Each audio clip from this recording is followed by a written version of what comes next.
two Muslim men go to kidnap my brothers to put them in the van, they feel a supernatural hand, an angel.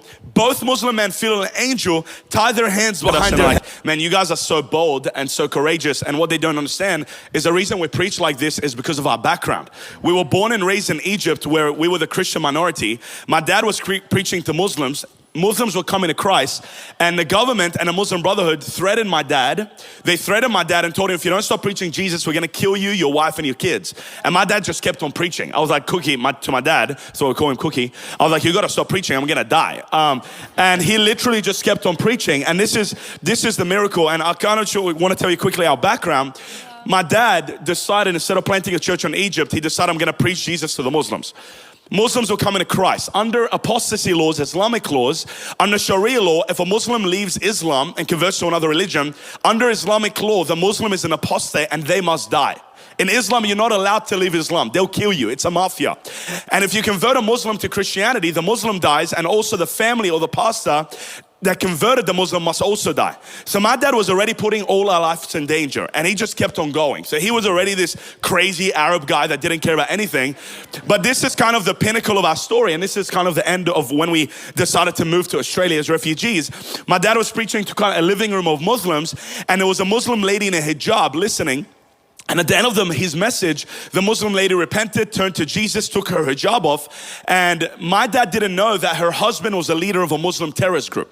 So her husband was a leader of like the big Muslim Brotherhood. He was the top dog guy that kills pastors, politicians for a living. This guy, you don't want to mess with him.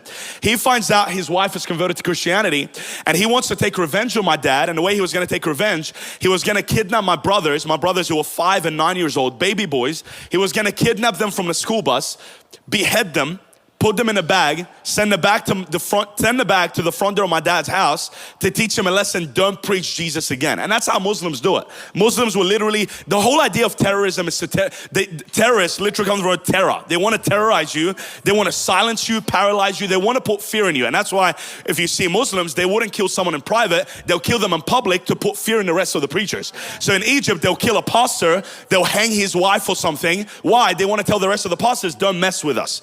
So they wanted to do that to my dad. They wanted to kind of terrorize him.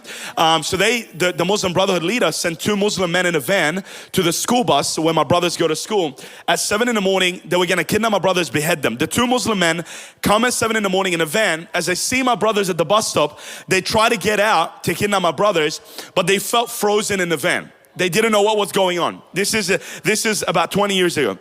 The men felt frozen in the van. They didn't know what was going on. My brothers got in the school bus left. The 2 Muslim men unfreezed again. They didn't know what was going on. They thought they were frozen because they were scared. And they look at each other, they're like, you coward, you were scared of a 5-year-old? They thought they were just frozen. You know when you're frozen out of fear? That's what they thought happened. The next day, the boss was angry. He sends 2 bigger guys and tells them, finish the job, kidnap the boys, behead them, finish the job. The 2 Muslim men come the next day to the bus stop, 7 in the morning. They see my brothers. This time, the Muslim men go out of the van. They were able to get out of the van, and they're standing right behind my brothers at the bus stop, and they don't know what's going on. Both Muslim men, their hands are behind their head. Their hands are behind their head. They don't know what's going on. It's never happened to them before. My brothers get on the school bus leaves, and then they unfreeze again. Now they know something's going wrong. They're like, Allah's not saving me, something's wrong. Yeah. They go to the boss, and the boss now, the Muslim terrorist leader, goes to my dad's house. He knocks on the door, sits with my dad. He tells him the story. That's how we know the ins and outs. He tells him how he tried to kill the kids. And the Muslim leader says to my dad, I tried to kill your children, but your God protected them.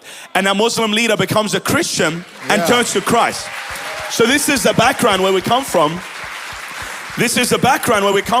We have 2 beliefs, and this is kind of what the next step for us in America. We have 2 beliefs. Number 1, our God is greater than Allah. I'm not scared of the Muslims. That's number 1. Jesus is greater than Allah. He's greater than Muhammad. I don't give a crap about Muhammad and Mustafa and Ali that want to kill me. We get a lot of death threats. You can try to kill us. If God wants me to die, I'm gonna die. I don't need you. He'll kill me. That's number 1. I'm not scared of Muslims. And that's why when we preach on the pulpit, people are like, why aren't you scared? I'm like, brother, God saved me from Egypt. And if he wants me to save me again, he's going to save me. I don't care about you.